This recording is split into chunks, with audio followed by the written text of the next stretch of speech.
hope everybody can see my screen. Debashri ma'am, is it visible? Yes, ma'am, we can see it.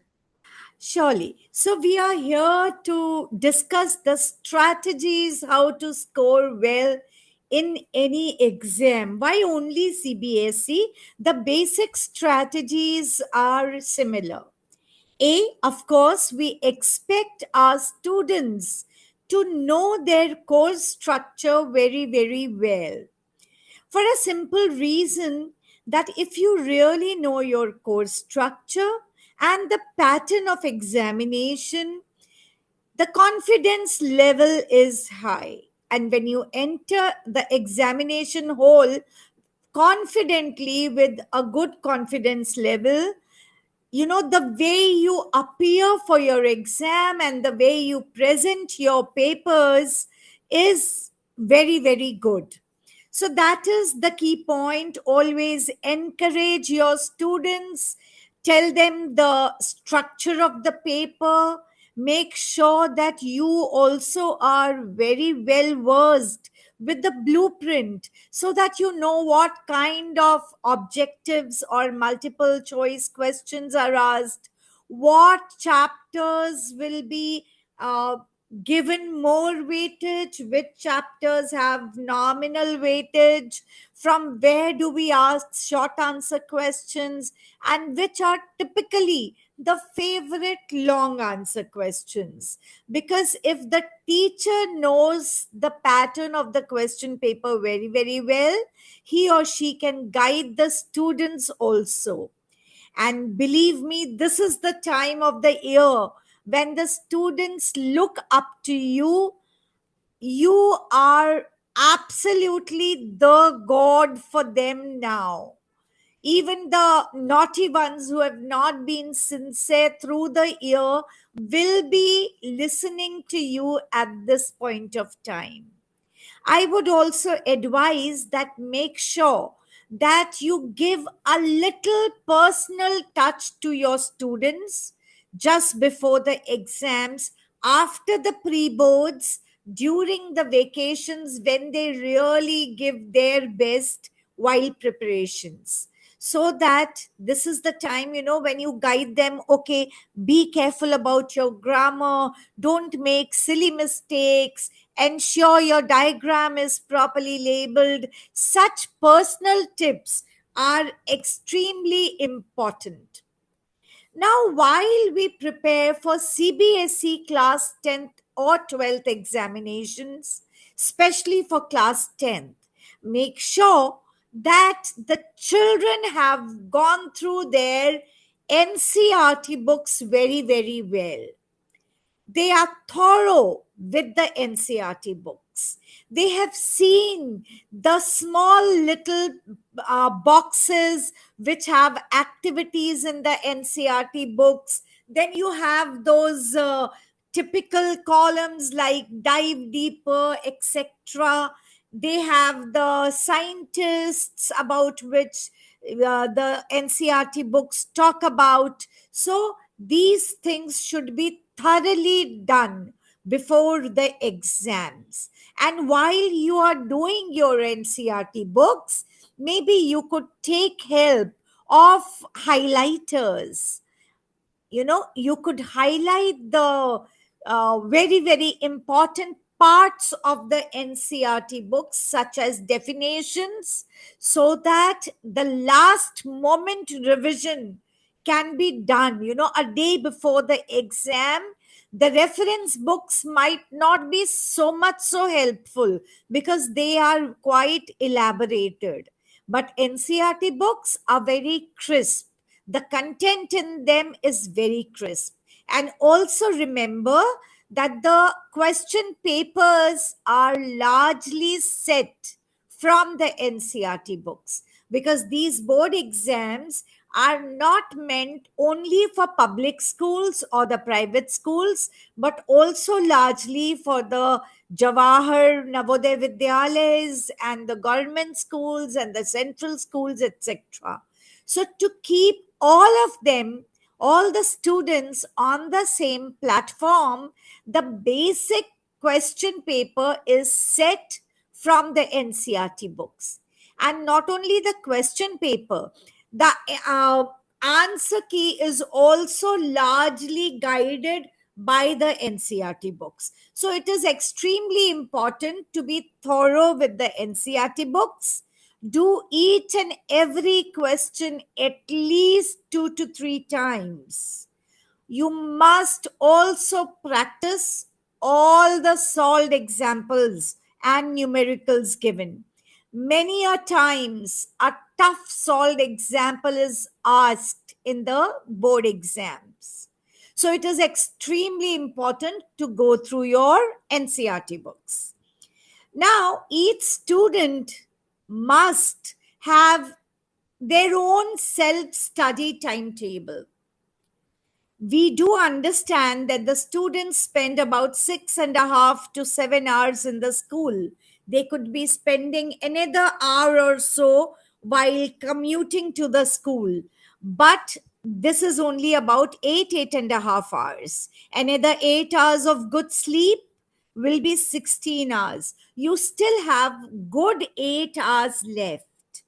So while your board exams, they come close by, make sure that you reduce your time towards your extracurricular activities and hobbies, and you concentrate on maintaining a self study timetable.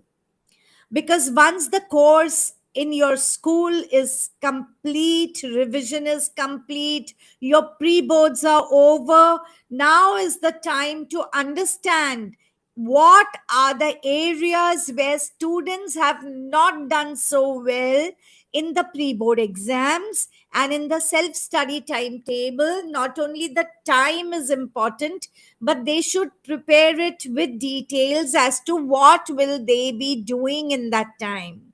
Now, we understand as teachers, you and me both have gone through this process for so many years, and we understand that a child cannot maybe do maths or science or English throughout the day. Every brain gets bored and tired with one particular subject. So, usually through the year, we tell them that you get up, take a walk, 10 minutes break is often good.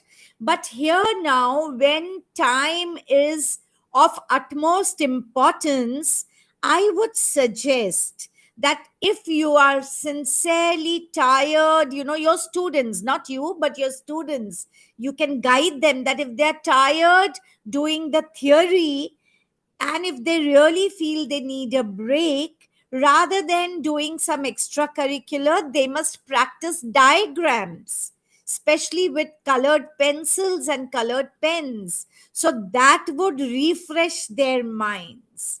If they are not so interested in doing the theory and definitions and examples, they can very well take a break and practice numericals, because that would again make the brain in the thinking pattern again. It would bring back that uh, logical and reasoning attitude of the brain back. And that is how you can utilize your time best possible manner. It is important to take care of every minute that now they have with them. Also, while they are preparing their self study timetable, they must be very clear about which chapter has been assigned high weightage. Let's say if we have trigonometry in maths, where we know that about 10 to 12 marks are being asked from there, that has to be done thoroughly before they go to a topic where maybe only 2 to 3 marks worth questions will be asked. So it is extremely important to know what is being planned. And once you plan it, once the students plan it, you all can help in, this kind of planning, and this guidance you can be shared with them. Once they know what they have to do, ensure that they stick to the schedule. Now, supposingly they wanted to share a topic, let's say within a day, and they wanted to devote about 5 hours to the topic, but they realized that it has lot of questions, there is a weightage, high weightage has been given to this chapter, and they haven't been able to complete it. They must not disturb their further schedule. Every 2 to 3 days for every examination, maybe they can keep at least 2 sessions of buffer timing, so that they can get back to the topic which has not been thoroughly completed in the assigned time, in the buffer time, so that their rest of the planning is not disturbed. Then, of course, previous year question papers are extremely important, not only to the toppers and to the good students, but also to the students who prepare for the exams absolutely at the last moment. Solving previous year's question papers and mock tests will give them a lot of confidence.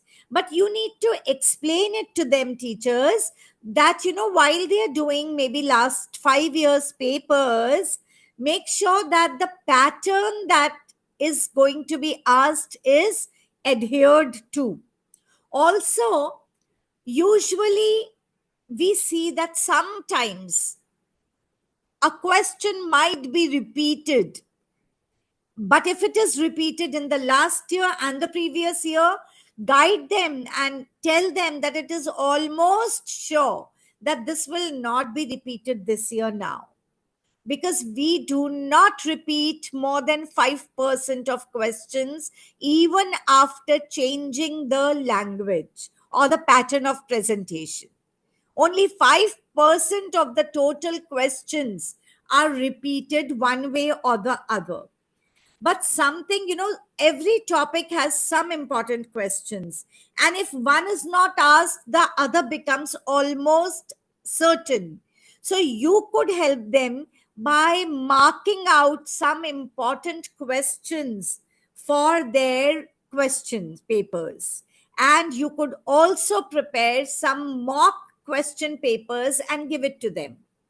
Now, we are not going to concentrate only on the students who we are sure that would, do very well and maybe get cent percent marks and make you proud.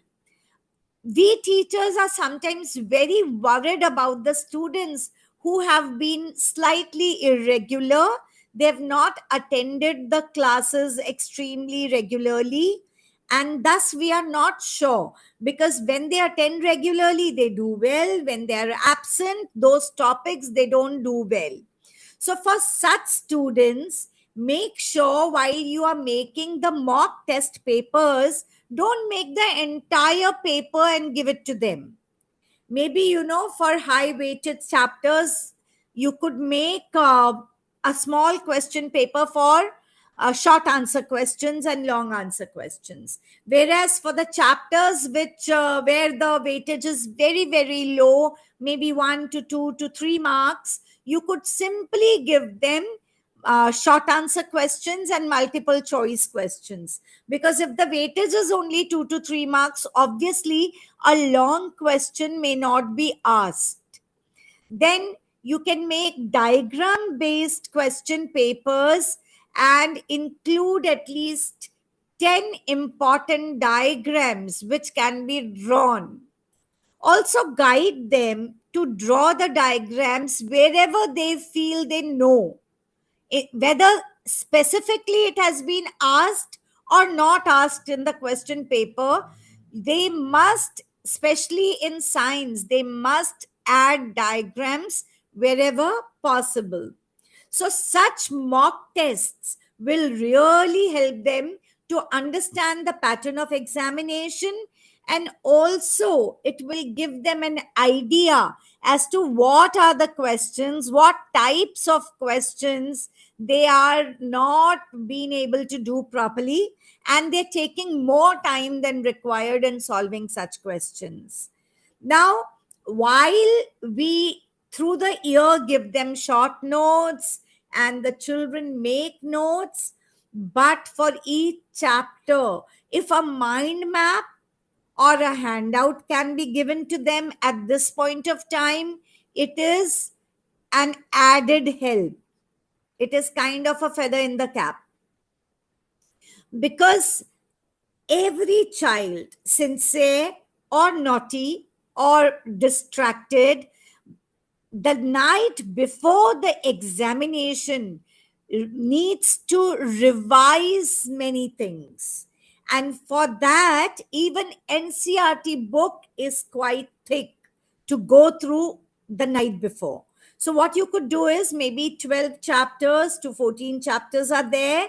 If you can make a handout for each chapter, just one page or one mind map, then going through 14 pages a day before is a good idea.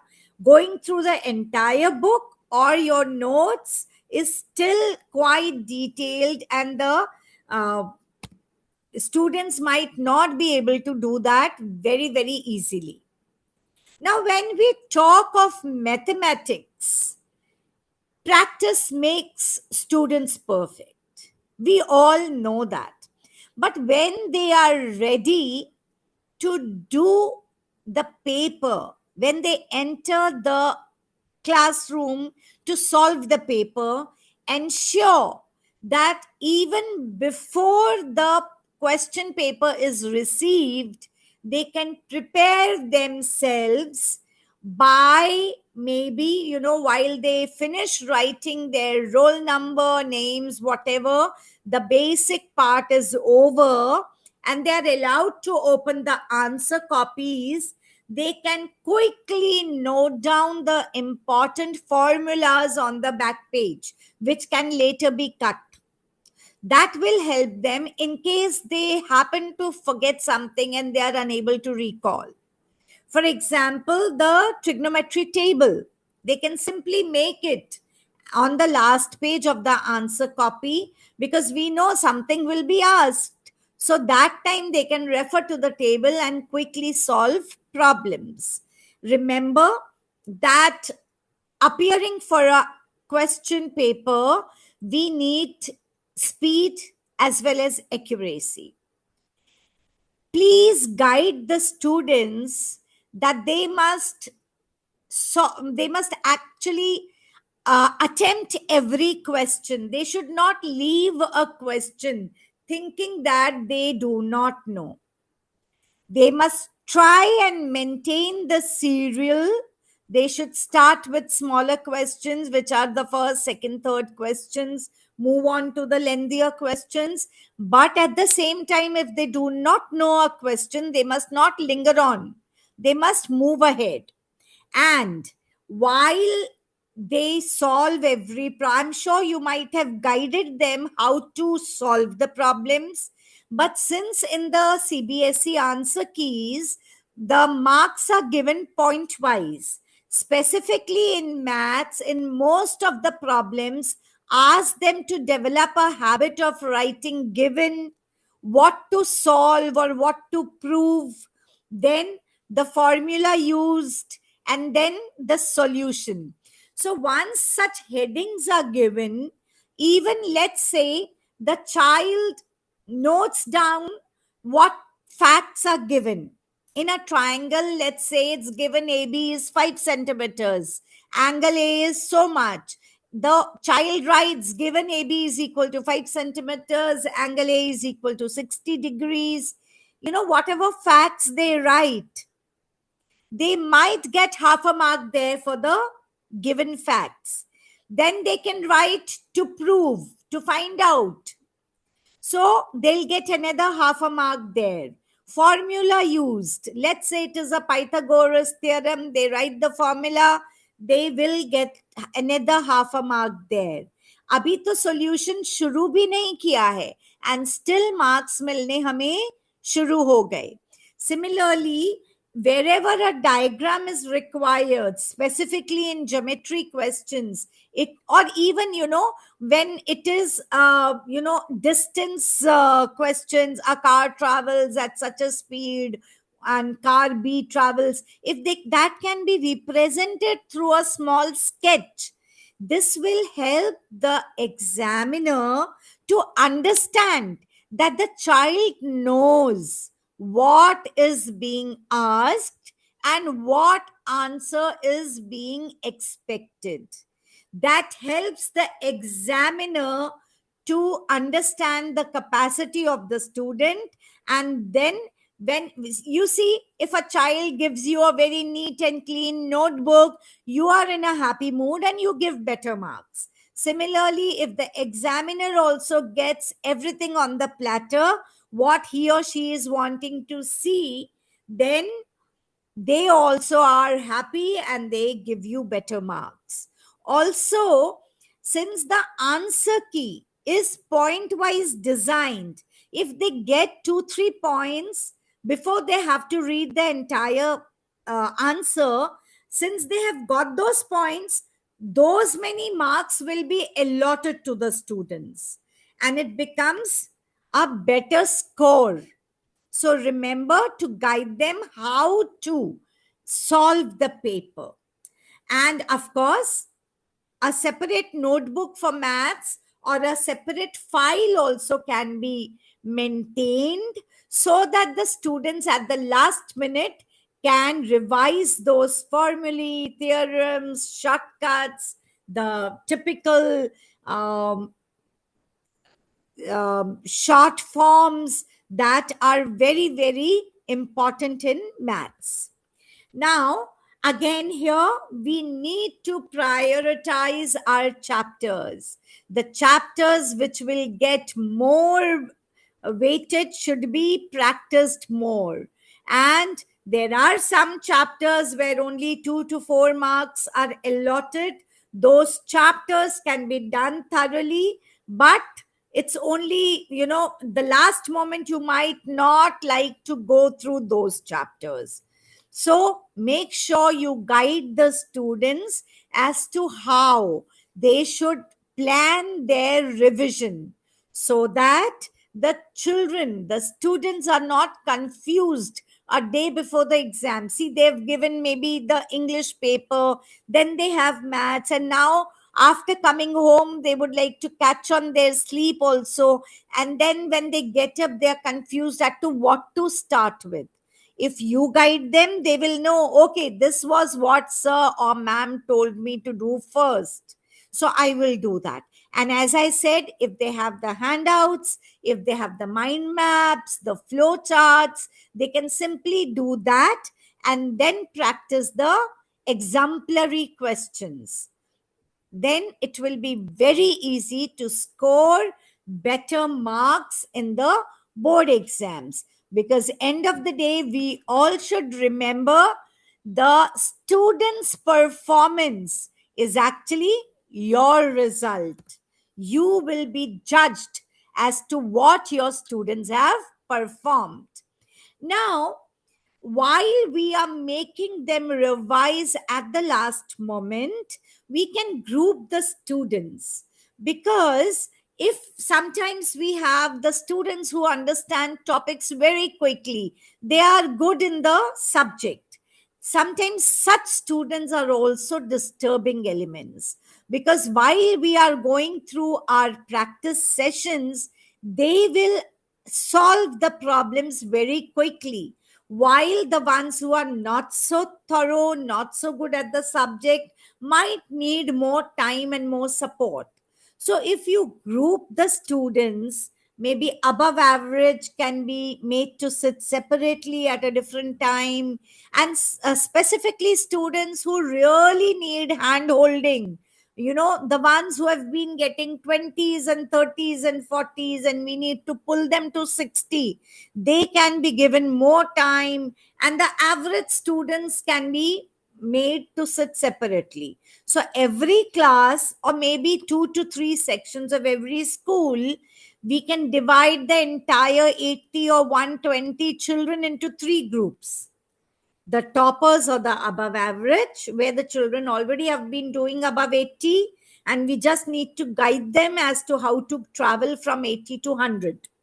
Then we can have children who've been, when encouraged, do very well. They are the average students. And sometimes when they are nervous, they make silly mistakes. So they need to be told what to do, also what not to be done. Because if they make silly mistakes, they might lose marks. And then we have the students who need our hand holding. For them, this formula to write given, to prove, or to find, and the formula used, and then the solution. This can be a blessing for students who need hand holding, because they actually might make a mistake in solutions. So if at least they write the rest of the information correctly, they will at least get 50% marks. And you, as a result, might get 100% result. And remember, teachers, all of us, where we get 100% results, CBSE congratulates us with a certificate.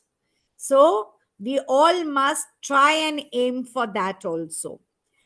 Also, we sometimes, need to guide the students specifically by assigning them tasks. Because if we tell them, okay, this is what is to be done in next 2 days, then the children know, oh, this is what ma'am or sir will check. So then it becomes their goal. They will not neglect it and do it specifically. I hope you all are with me on this. So now, if at all you are having any questions, keep penning it down. We will have them towards the end. And let me start with the science specific strategies. So while we go from maths to science, while we move from maths to science, remember that the approach with which the science question paper is taken care of is absolutely different from maths. Now, where in maths we need speed and accuracy, in science we need accuracy and clarity, because there could be similar functions where the children might feel confused. So you need to be specifically guiding them as to where and how they need to make diagrams, so that they can help us get better marks with their long answers specifically. While you revise with them, ensure that you give them lot of questions to label diagrams or to explain what is shown in the pictures. This is a key aspect of science. Also, remember that derivations have to be exactly given, because you cannot change the definitions and derivations the way the scientists have derived. Similar way they have to be explained and derived, because we do not know who is the teacher who is going to check our papers. So, if there is a method given in the NCRT, or there is a common method through which some formulas are derived, ask the children to stick to it. Let them not use too many shortcuts here, because remember, they will get their marks for steps and point wise evaluation happens. Now also, now their logical reasoning questions could be there, application based questions could be there. You have done a definition, it could be an example where you need to apply that conceptual knowledge. So that experimental concepts have to be understood very, very clearly, and the children should be able to apply that conceptual knowledge. And there are some open ended questions also in science where absolute right and absolute wrong may not be there. There, the examiner is more worried as to if the student can actually apply the knowledge and derive conclusions. So, the explanation to such questions must be done very, very carefully. And as I said in science, drawing neat diagrams, doing correct labeling, and sometimes explaining what is shown in a picture is also important. There are image based questions, there are case based questions where such things are extremely important. And of course, remember, case based questions are not comprehensions. So sometimes it might appear that that is not directly from the syllabus, but it will all be related to the syllabus. So make sure that the students practice it very, very well. They have enough exposure to such questions, because if you do not make them practice, you do not give them enough exposure during the time when they are appearing for their exams, those 3 hours they could be confused, and then they would end up neglecting some important part. So remember, they need lot of practice for image based questions and application based questions. Of course, as we said, we can group students here as well, but like in maths, the science also need a different kind of grouping. Grouping can happen in maths and science both ways. As in maths, geometry and statistics and topics which are more kinesthetically based, they are grouped. Now in science, you will have to group them as per their conceptual knowledge, how strong is their logic, and how quickly they can apply their basic concepts to their applications. If I talk specifically, this is required and in physics and in chemistry. Biology, of course, we don't deviate much from what is given in the NCRT books. But for physics and chemistry, the examiners are also sometimes quite innovative, and they might give you a application based question which might be very simple, but it could seem to be quite lengthy. Remember, the questions which are very long, that is, the stem of the question is very, very long. It has 2, 3, 4 lines in the question itself, usually has a simple answer. Whereas sometimes a very, very small and crisp question can be very tricky. So make sure ample practice is given to each group of the students. Now it depends on the teachers how you would like to group them. You can group them as physics, chemistry, and biology revisions, so that we, because science, every child will not be good in all the three parts of science. Somebody can be extremely good in maths and physics, somebody else could be extremely interested in chemistry, and somebody else could be very, very intrigued by biology. So you need to understand what your students are good at and where they need you for holding their hands, so that they get that specific guidance. That is the very basic purpose of grouping the students, splitting the entire class in 2 or 3 or 4 small groups, so that you have maybe 8 to 10 students sitting with you at one point of time, and you can guide them, give them personal attention. Now, even the best of students make silly mistakes. So, these are some tips which can be given to the students before they go for their final exams. Now, ensure that the students read the questions carefully. But don't tell them to read the entire paper at a go. Some teachers do that.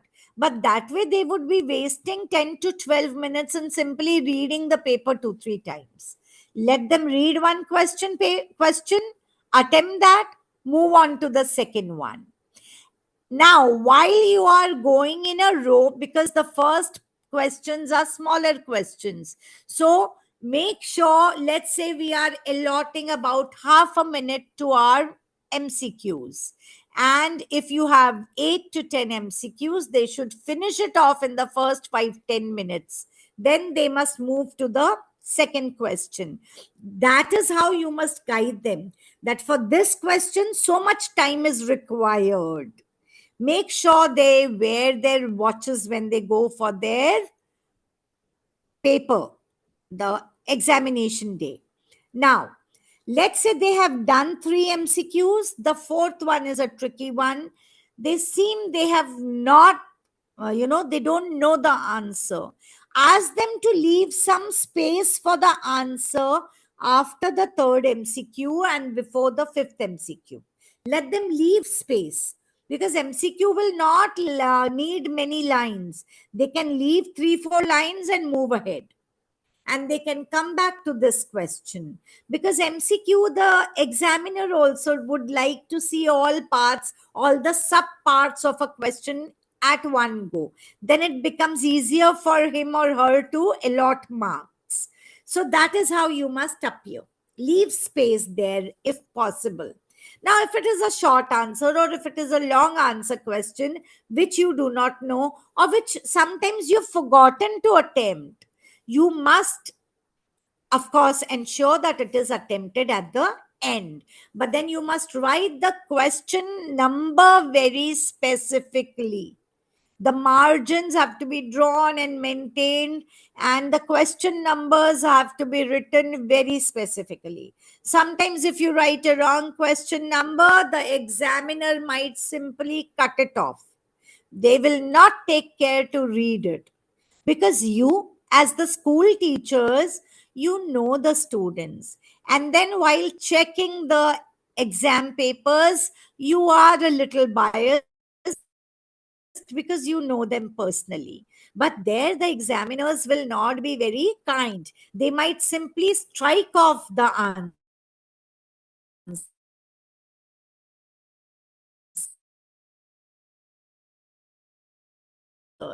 So make sure your parts have to be clearly labeled. Paper in 2.5 hours, or maybe 2 hours, 40 minutes or so. They must have 10 to 15 minutes, or maybe 20 minutes, to make sure, number one, they check whether all questions have been attempted. They must tally it, but they must not write anything on the question paper, because this is not taken very kindly by the invigilators. So tell them they should not write anything on the question paper. They can simply make a small dot, or just tick off the question. That is allowed, but nothing more than that. Now, once they have seen that whatever they wanted to attempt, they've done it, they must check whether what they wanted to write is correctly presented. They must still keep last 10 minutes for the questions which were tricky, which they might not have attempted. And if at all they have not attempted any question, or if they feel that, okay, I don't know the answer to this, they can still attempt that question and write whatever best they can do.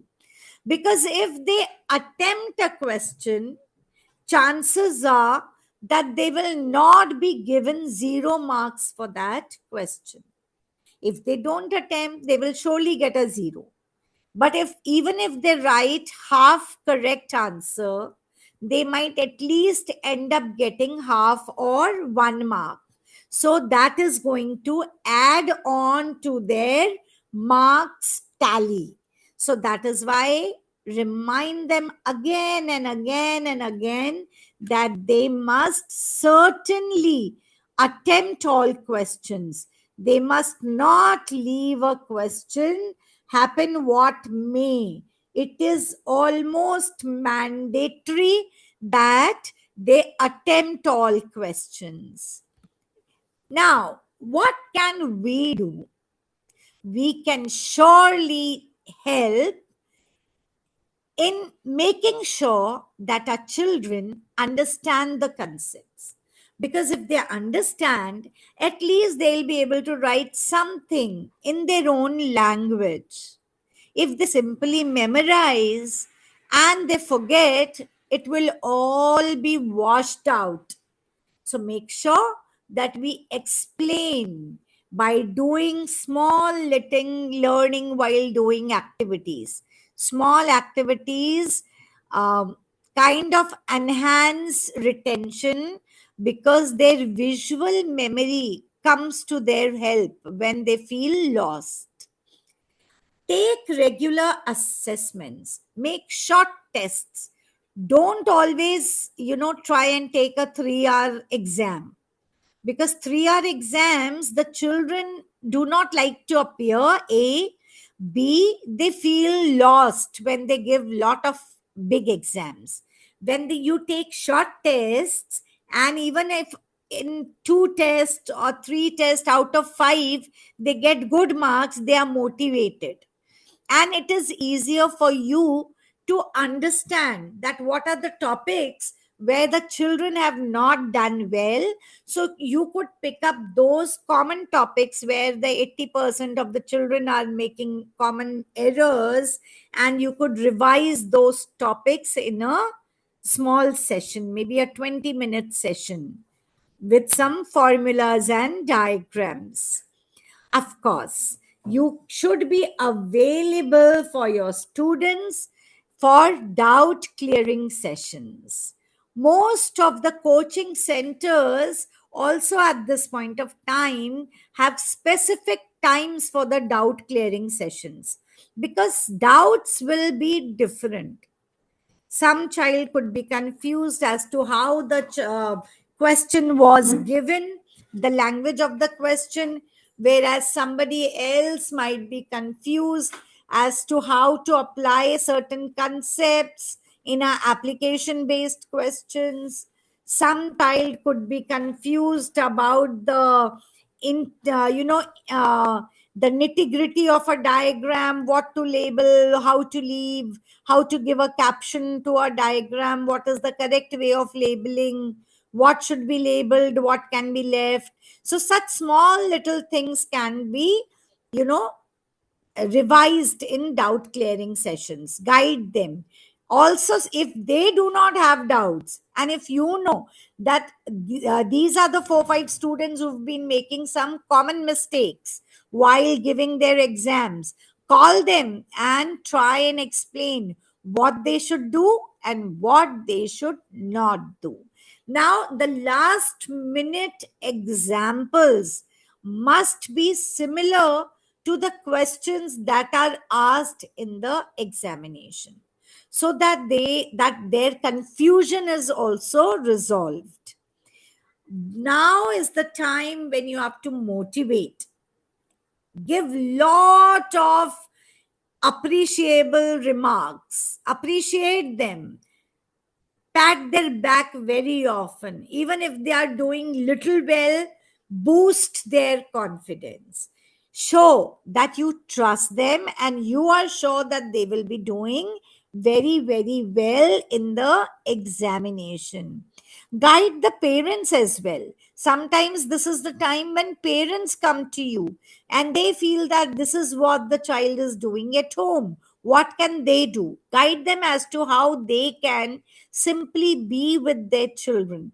especially if a child is, waking up late in the night.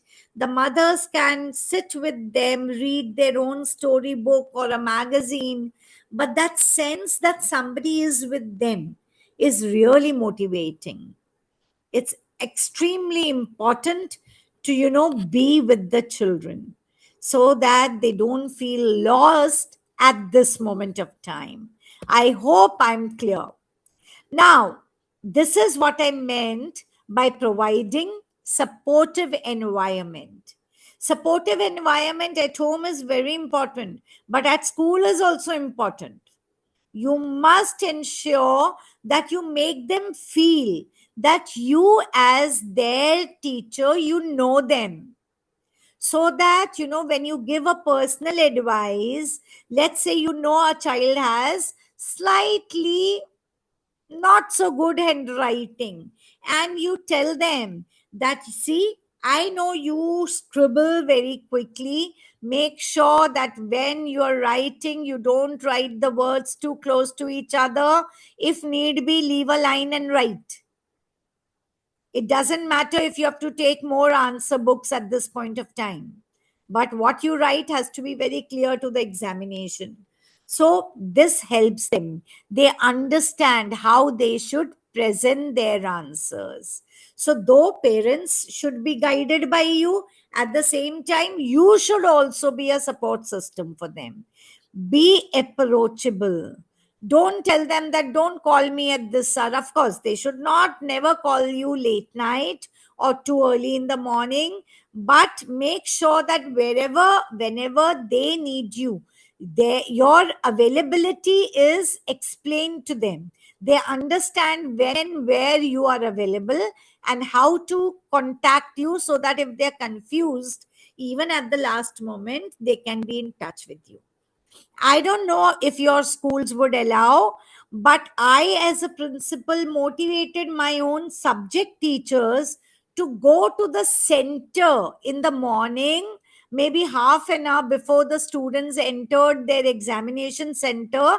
If they find their teacher standing there to motivate them, simply to, hug them and tell them all the best, acha karke aana, do well, patiently पढ़ना, पूरा question छोड़ मत देना. Such remarks can be very, very motivating. And also, towards the end at 1:30, 2 o'clock, just be there, so that you receive them. Somebody who's not done well could come out with a very, very bad mood. Just tell them, oh, सब अच्छा होगा, मुझे पता है तुमने अच्छा किया होगा. So such motivating words can help them for their next paper as well. And of course, since you might have already monitored the progress, you would know that what are their common errors, what are their study habits, where do they do well, where they do not do well. So guide them what is required, what is not required. And it is extremely important that in the last 2 3 days they sleep well and eat well, because I have seen children fainting during the examination hours. So that can be very, very disturbing for a student. So ensure that they get at least 5 to 6 hours sleep before appearing for the exams, and they eat something light but something nutritious during the study hours just before the exams.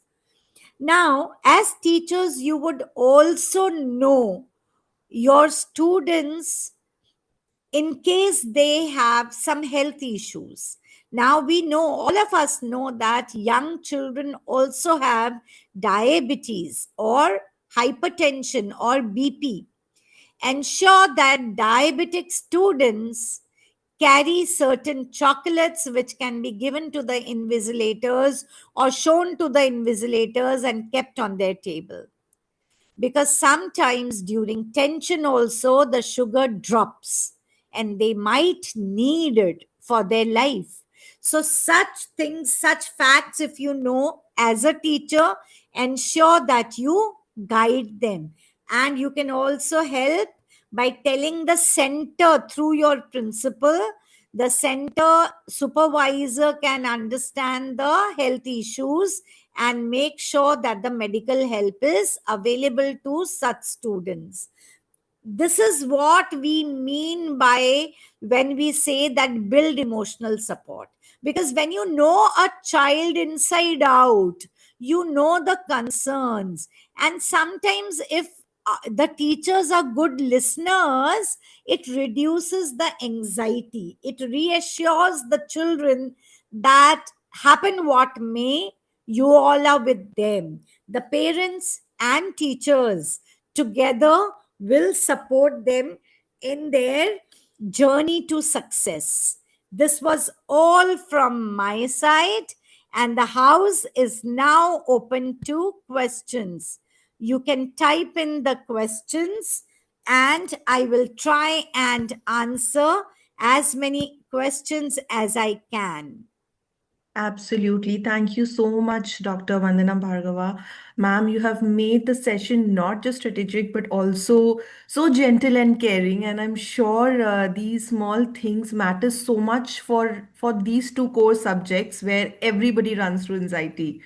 So I'm sure it was really very insightful. Yes, now we just have some time for teachers to share also कि अगर वो अपने classrooms में या अपने students के साथ कुछ कर रहे हैं, प्लीज़ फील फ्री कि अगर आप कुछ ऐसा कर रहे हो जो मैम ने अभी बताया, आप Some good उसको practices can be shared. Right and you can also ask questions at the same time.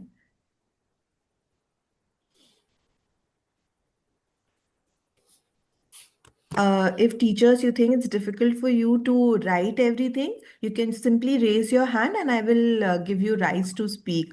Maybe your example plus ma'am's example can benefit so many other teachers who are part of this session today.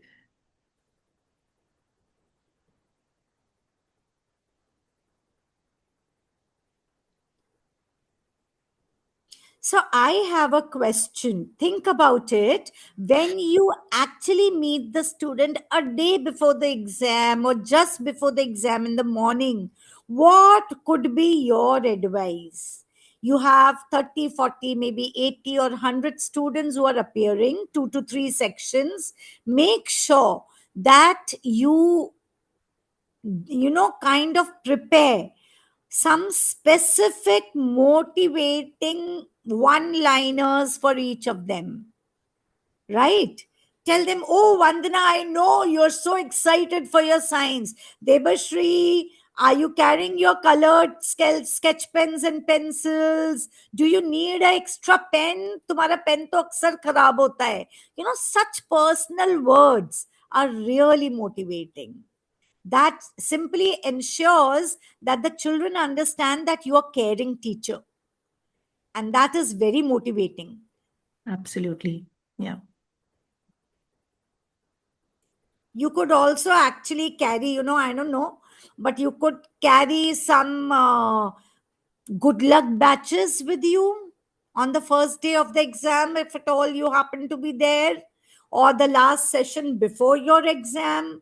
They don't cost much, but they are really valued by the students. Students remember such teachers for their lifetime.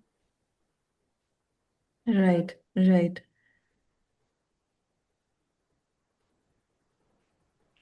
Ma'am, I don't think there are questions because teachers are appreciating the session that you So, have led. Farzana ma'am, thank you. Jai Kishore sir, thank you so much. I can read some of your comments. Shahina ma'am, Alpana ma'am, Suresh Daya sir, thank you so much. And in case I've missed out a couple of names, please, a heartfelt gratitude to each one of you, because on a cold evening, you've given me so much of your time. This itself is very motivating.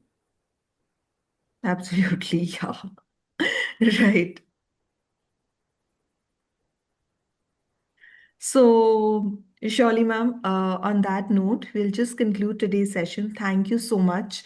Hearing you is definitely, such a good feeling every time we hear you, especially speaking on any topic on maths and science. Thank you for adding so much My value to this pleasure, exam entirely. series. And for the teachers, after maths and science, next week we would be covering languages, social science. So do attend that session. You can spread it among your team members also or your colleagues. And this particular session would be up on the teacher app on Monday. So, in case any of you have missed any part of it, or you think that this can be beneficial for any of your fellow colleagues, do share the session with them. So, Thank you. Thank you, thank you so everyone. much. Yeah, thank you, everyone. Thank you so much, ma'am.